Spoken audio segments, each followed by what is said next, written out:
my life, my parents treated me like their maid. I cooked, cleaned, and served while my brother lived like a king. But one night at a dinner meant to impress a powerful CEO, everything changed, because the man they wanted to impress stood up, looked at me, and said one word that shattered their world. Boss. Growing up, I always thought family was supposed to be about love, support, and care. At least that's what my friends at school had. They'd complain about curfews, chores, or strict parents, but behind all of it, I could see affection and genuine concern. My parents, however, had a different definition of family. To them, I wasn't their daughter. I was their maid. It started small, as these things often do.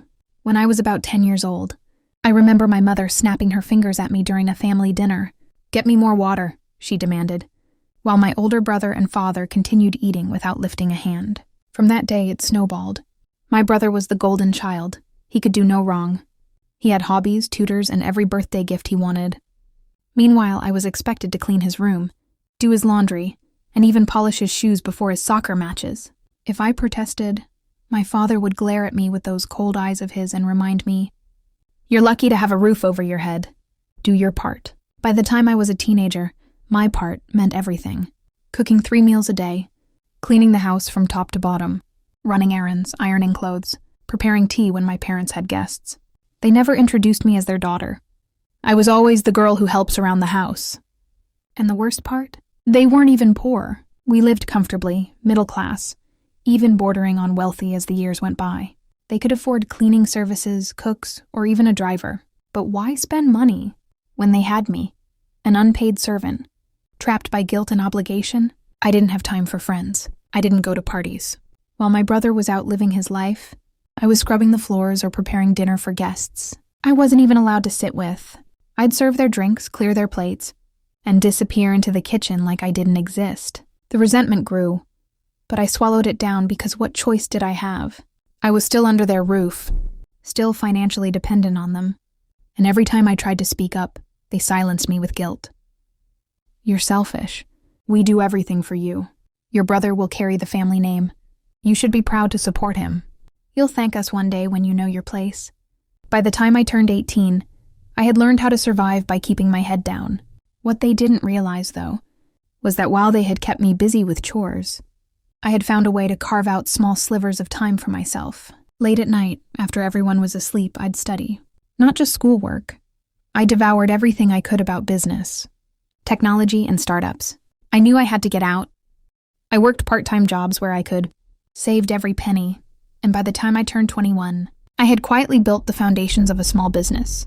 It wasn't glamorous at first, just a digital marketing service, freelancing from my laptop. But it grew. Slowly, then all at once. Within 2 years, I had clients across the country, small businesses that trusted me to handle their online presence. And then came the contract that changed everything. A mid-sized company, let's call it Bright Edge, took a chance on me. They liked my work so much they referred me to bigger players. Suddenly, I wasn't just freelancing anymore. I had an agency. I hired people. I became a CEO before I was even 25. But my parents? They had no idea. To them, I was still their unpaid maid. I didn't tell them about my success. Partly because I knew they wouldn't believe me, and partly because some twisted part of me wanted them to underestimate me. And then one day, everything aligned. My parents had been talking for weeks about an important dinner. They were desperate to impress a wealthy businessman who was coming over.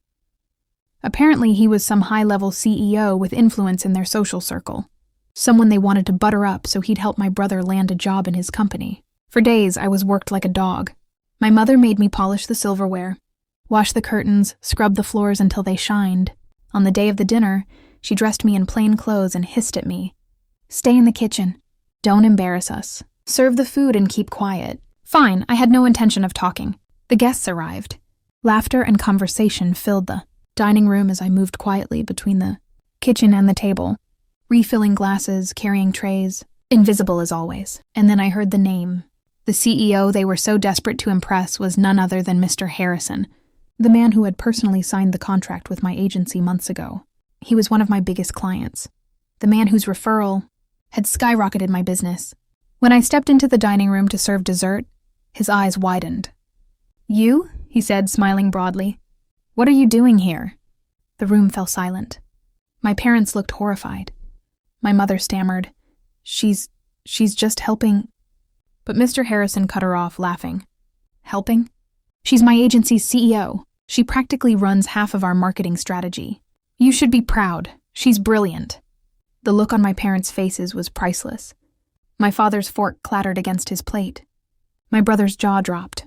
My mother turned pale, as if the ground had been ripped out from beneath her feet. I just stood there, holding the dessert tray, savoring the moment. That was the first crack in their control over me. They wanted to impress Mr. Harrison, but instead, he had called me boss right in front of them.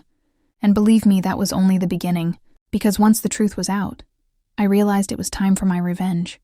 The silence in that dining room lasted only a few seconds, but to me, it felt like an eternity. My parents' faces were frozen in shock, and for once in my life, I didn't feel small. I felt powerful. Mr. Harrison chuckled and turned to my parents. You should be proud, he said warmly. Your daughter is one of the sharpest business minds I've met. She's not just a CEO, she's my boss when it comes to strategy. That word again? Boss. I could almost hear the glass walls of my parents' illusion shattering. For years they had told me I was worthless, just good for scrubbing floors and serving tea. Now in front of their idol, the truth was undeniable.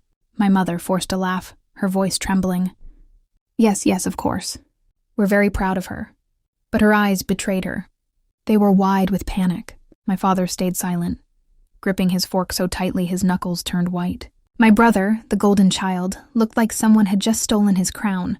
For the first time, I walked out of that dining room with my head high, leaving them to stew in their humiliation. The shift. After that night, everything changed. My parents couldn't unhear what Mr. Harrison had said. Suddenly, they started treating me differently. No more barking orders, no more finger snaps. My mother would ask me to do things instead of demanding them. My father started avoiding eye contact, like he didn't know how to process what had happened. And my brother? He was furious. He had always believed he was destined to be the star of the family, the one who would inherit all the respect and opportunities. But now, in one evening, I had stolen his spotlight without even trying. He cornered me one night in the hallway, hissing through clenched teeth. You embarrassed us. You embarrassed me. Don't think this changes anything. But it did. I was done being their maid. The opportunity. A month later, my company was invited to pitch for a massive contract with a multinational corporation. It was the biggest opportunity yet. Millions in revenue. Partnerships across borders. Everything I had worked toward. The twist? The corporation was connected to the very same CEO my parents had tried so hard to impress. Mr. Harrison was recommending me personally. This was my chance not just to rise higher, but to show my parents once and for all that they had underestimated me. When I told them about the deal, they suddenly wanted to be involved. My father suggested with a fake smile, "Perhaps your brother could help. It would look good, family supporting family." I laughed in his face. Family? You mean the family that treated me like a servant? No thanks. This is my work. They didn't like that answer. The betrayal attempt. A week before the pitch, I discovered something shocking. My brother had tried to contact one of my competitors, offering them inside information about my proposal. He thought if he sabotaged me, I'd fail, and the corporation might consider him instead. Unfortunately for him, the competitor he contacted was an old classmate of mine, someone who respected me enough to warn me immediately. So instead of confronting my brother directly, I decided to let him dig his own grave. On the day of the pitch, he actually showed up at the venue, wearing a suit 2 sizes too big, pretending he was part of my executive team. He tried to slip into the meeting room alongside me, but I was ready. When the security guard asked if he was with me, I smiled sweetly and said, "I've never seen this man before in my life." The look on his face as they escorted him out was priceless. The win. The pitch went perfectly. My team nailed it, and by the end of the meeting, we had secured the deal. When the official announcement was made, headlines spread, "Young CEO lands, major contract becomes industry leader." Suddenly, people who had ignored me for years wanted to shake my hand, including my parents. The final revenge. That night, they tried to celebrate with me at home. My mother cooked a big dinner, acting as though we were suddenly a happy family. She raised her glass and said, "We always knew you were destined for great things." I put down my fork and looked at them, one by one. "No," I said firmly. "You didn't. You treated me like a maid. You laughed when I said I wanted more. You only care now because I've succeeded without you." My father tried to interrupt, but I held up my hand. "You don't get to take credit for my success. You don't get to claim me now. From this moment forward, I'm done being your servant. I'm your equal. No, I'm more than that. Because while you tried to chain me down, I built an empire. And you'll never touch it." The room went quiet. My brother stormed out, slamming the door. My mother's eyes filled with tears, but I didn't flinch. For once, I wasn't the one breaking. The aftermath. From then on, I set boundaries. I moved out of their house, bought my own place, and cut off their control. They tried to guilt me, tried to pull me back into the old dynamic, but it didn't work. When relatives called, I told them the truth, how I had been treated like a maid in my own home, how my parents had never believed in me, how every bit of my success was mine alone. Their precious reputation, the thing they cared about most, began to crumble. Meanwhile, I thrived. My company expanded internationally, I hired more staff, and my name became well known in my industry. And every time I walked into a boardroom, every time someone called me boss, I remembered that dinner night, the moment everything turned. Epilogue. Revenge, I realized, wasn't about screaming at them or destroying them outright. My revenge was in my success, in proving them wrong, in becoming everything they told me I could never be. They wanted a maid, but they got a CEO, and now every time they see me on the news or hear my name at business events, they're reminded of the daughter they dismissed, who rose higher than they ever dreamed. And that's the sweetest revenge of all.